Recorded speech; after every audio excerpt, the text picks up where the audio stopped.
പരത്തിയെടുത്ത് ചപ്പാത്തിയിലേക്ക് നെയ്യ് ഒഴിച്ച് ചുട്ടെടുത്ത്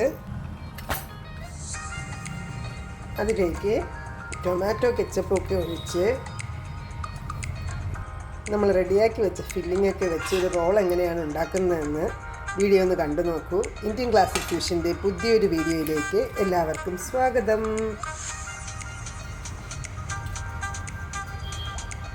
കഴിക്കാൻ റെഡി ആയിട്ടുണ്ടല്ലോ. ചപ്പാത്തി മാവ് നന്നായിട്ട് സോഫ്റ്റായിട്ട് കുഴച്ചെടുത്ത് മാറ്റി വെച്ചിട്ടുണ്ട്. ഒരു ചോപ്പറിലേക്ക് കുറച്ച് ക്യാരറ്റും ക്യാബേജും സവോളയും പച്ചമുളകും കൂടി ഇട്ട് നന്നായിട്ട് ചോപ്പ് ചെയ്തെടുക്കണം. ഫില്ലിംഗ് റെഡിയാക്കാനായിട്ട് ഒരു പാൻ ചൂടാക്കി അതിലേക്ക് കുറച്ച് ബട്ടർ ഇട്ട് ഒന്ന് മെൽറ്റ് ചെയ്തതിന് ശേഷം നമ്മൾ ചോപ്പ് ചെയ്ത് വെച്ചിട്ടുള്ള വെജീസൊക്കെ കൂടി ഇതിലേക്ക് ഇട്ട് കൊടുക്കണം. ബീൻസ് സെപ്പറേറ്റ് ആയിട്ടാണ് ഞാൻ അരിഞ്ഞിട്ടുള്ളത്. ഇനി ഇതിലേക്ക് പാകത്തിനുള്ള ഉപ്പ് കൂടി ചേർത്ത് ഒന്ന് മിക്സ് ചെയ്ത് കൊടുക്കണം.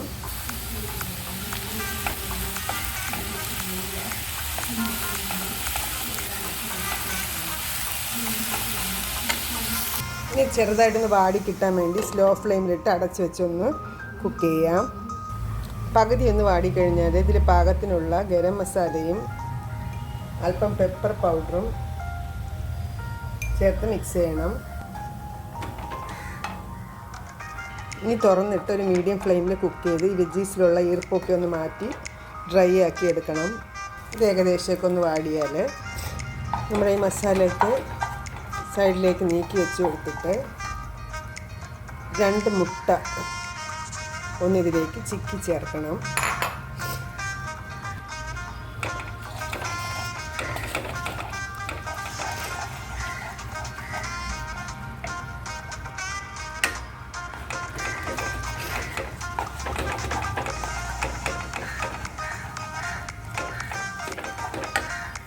മുട്ട ചിക്കി കഴിഞ്ഞാൽ മൊത്തമായിട്ടൊന്ന് മിക്സ് ചെയ്തെടുക്കണം. ഇത് ഫില്ലിംഗ് ഇവിടെ റെഡി ആയിട്ടുണ്ട്. ചപ്പാത്തിയൊക്കെ ഒന്ന് റോൾ ചെയ്തെടുക്കണം. ഈ ഒരു വലുപ്പത്തിൽ മാവെടുത്ത് ചപ്പാത്തി ഒന്ന് പരത്തിയെടുക്കാം.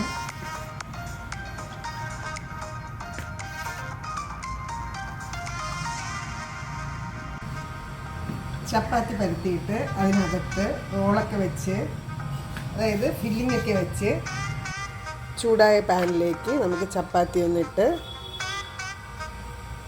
ചുട്ടെടുക്കണം. ചെറുതായി കുമിളകളൊക്കെ വന്ന് തുടങ്ങുമ്പോഴേക്കും നമുക്കിതിൻ്റെ പുറത്ത് അല്പം നെയ്യൊക്കെ തേച്ച് കൊടുത്തിട്ട് ഒന്ന് മറിച്ചിടണം. ഈ സൈഡ് അല്പം നെയ്യ് പുരട്ടി കൊടുക്കാം. മാവ് കുഴച്ചെടുത്ത സമയത്ത് നമ്മൾ നെയ്യും ഉപ്പും ചെറിയ ചൂടുവെള്ളവും ചേർത്താണ് ഗോതമ്പ് പൊടി കുഴച്ചെടുത്തിട്ടുണ്ടായിരുന്നത്. പരത്തി ചുട്ടെടുത്ത ചപ്പാത്തി അതിൻ്റെ ഉള്ളിലേക്ക് ഫില്ലിങ് വെച്ച് കൊടുത്ത്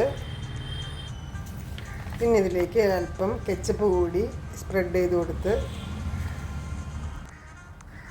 റോൾ ചെയ്തെടുത്തു കഴിഞ്ഞാൽ നല്ലൊരു ചപ്പാത്തി റോൾ റെഡിയായി കഴിഞ്ഞ് നല്ല വെജിറ്റബിൾസും എഗ്ഗും കൂടി ചേർന്ന് നല്ലൊരു ബ്രേക്ക്ഫാസ്റ്റോ നമുക്ക് എവിടെയെങ്കിലും ട്രാവലിങ്ങിന് പോകുമ്പോഴോ കൊണ്ടുപോകാൻ പറ്റുന്ന നല്ലൊരു റെസിപ്പിയാണ്. ഇത് കാണുമ്പോൾ തന്നെ കഴിക്കാൻ തോന്നുന്നില്ലേ? അപ്പോൾ ഈ ഒരു വെജിറ്റബിൾ അല്ല വെജ് ആൻഡ് എഗ് റോള് എല്ലാവർക്കും ഇഷ്ടമായെന്ന് വിചാരിക്കുന്നു. മറ്റൊരു റെസിപ്പി വീഡിയോ ആയിട്ട് ഉടനെ കാണാം. വീഡിയോ കണ്ട എല്ലാവർക്കും thanks for watching. Keep watching.